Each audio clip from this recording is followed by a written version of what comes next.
Hello, teachers, counselors, and students, and thank you for your interest in the UAMS West MASH program. So we're really excited. It's our first year with an online application, but it does get a little bit tricky at parts, so I want to try and kind of walk you through it. When you first open up the application, this is going to be what you see. It's got a little information at the top about the program, just some general things. It's got my contact information, and it's also got a link to our Google Drive. Google Drive has all of the required forms that have to be filled out and attached, and we'll get into that a little bit at the end. You've got the link there. It should be in your initial email. It will also be on the forms page. When you enter your email address, you will get an automatic response after you submit with all of the answers that you have put onto your application, as well as a link, which is really going to come in handy later. I do want to point out this application deadline. It's Friday, April 3rd. After that point, you will not be able to make any changes to your application or submit a new application, so do keep that in mind. That also includes all of the forms that you have to have filled out and attached. And then it's just got some requirements below that. Next, we have our student information page. It's pretty straightforward. I did a little bit of an example here with the Wizard of Oz theme, so I'll kind of walk you through that. You will select the camp that you would most like to attend first. That's not a guarantee that you will attend that camp. It's just something we try and take into account. If you absolutely cannot attend one due to the dates, you've got some sort of conflict, please list that in the other section. All right, and then we're just going to do, like I said, standard full name, gender, date of birth. I would like you to go ahead and put your address into this format if possible. It's just a little easier for me to read when I'm doing data entry. And we'll just go on down. Got the name of your high school and the school mailing address. You will need to put your graduation year in this 2020 some odd format. Right? If you have applied to other MASH or TRAMPS programs, that's perfectly fine. We can apply to as many as you want, but we can only let you attend one. So just make sure to list any on there that you're applying to as well as this one. And then you just tell me what career you're most interested in on that part there.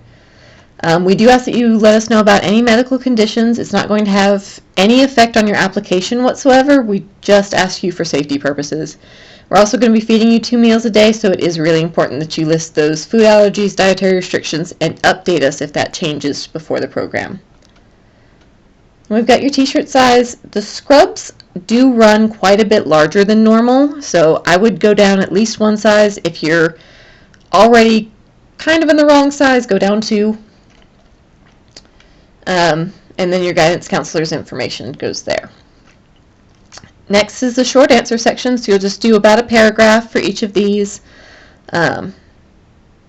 Just kind of fill it in. There is a 150 character limit, but that's not much at all, so I would encourage you to go a little bit above that.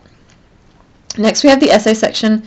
This is very important to the overall selection process. We really look at this carefully, so I would encourage you to look at it carefully as well. Do a couple drafts. I would do it in a separate program, Word, Google Docs, something like that first.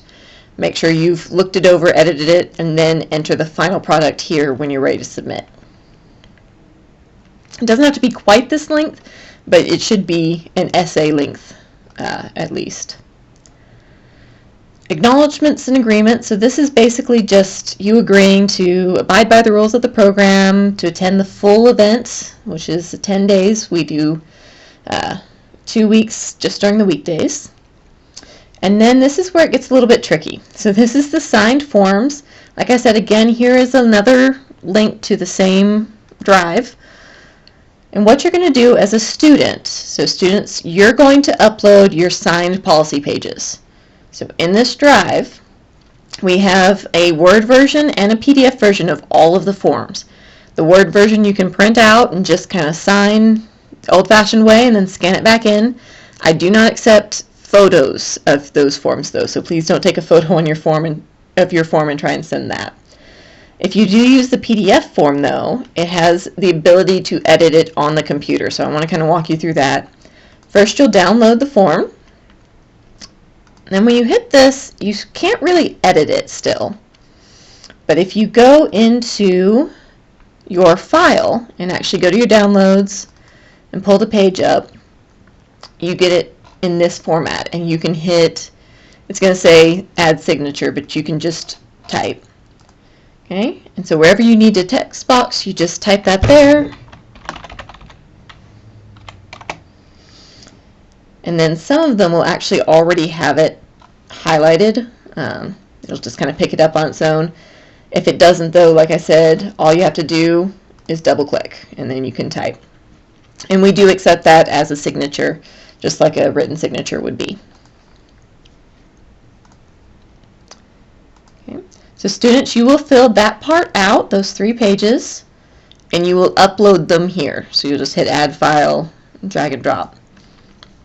But then what you're going to do is you are going to actually hit the submit button. Okay.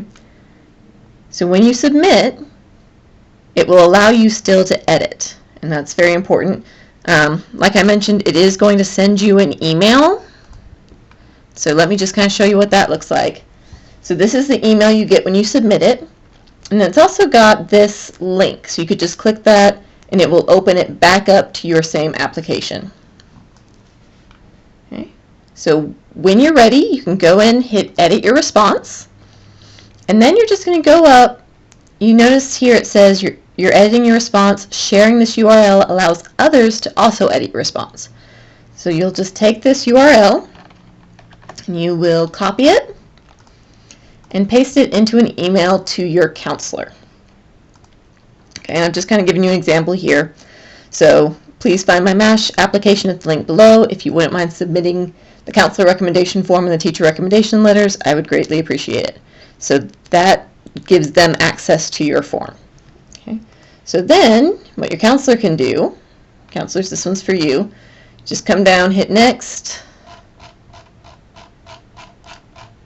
Next, just kind of go fly past all these pages. And then you can add these files so that there's no sensitive information. So you'll add your recommendation here, so this counselor recommendation form. Let's pull that one up. So it's just kind of got their information. And then students, you should also be sending a copy of the teacher recommendation forms. There are 2 of them. You need one for each teacher. You'll send those to your professor. So I've just got kind of a example here. I've attached a letter of recommendation for the MASH program that I talked to you about. If you wouldn't mind filling it out and sending it to the counselor, I would greatly appreciate it. Application is due on April 3rd. Just some nice little kind of email there. Then you will go in and attach this file. Okay. And then your teacher should fill it out and send it to the counselor. Once all of these have been uploaded, then the counselor can hit submit again. Let's see. Verify that you're human. And you'll be done. Now, when it comes through, you won't be able to submit another response. That's just something for the tester version. But you should always be able to edit your response up until that deadline, April 3rd deadline. So students, I would encourage you to kind of keep on track. It is your responsibility to make sure those forms are loaded. Your counselors have a lot going on, so go in, check regularly. If it's getting kind of close to the deadline, go in and say, hey, haven't seen it, something going on, kind of check with them, okay? You do also want to talk to your teachers that you're asking for letters of recommendation from early.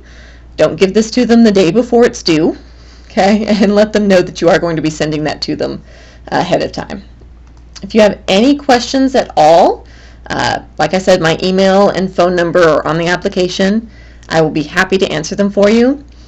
I hope this has been helpful, and I wish you all the best of luck.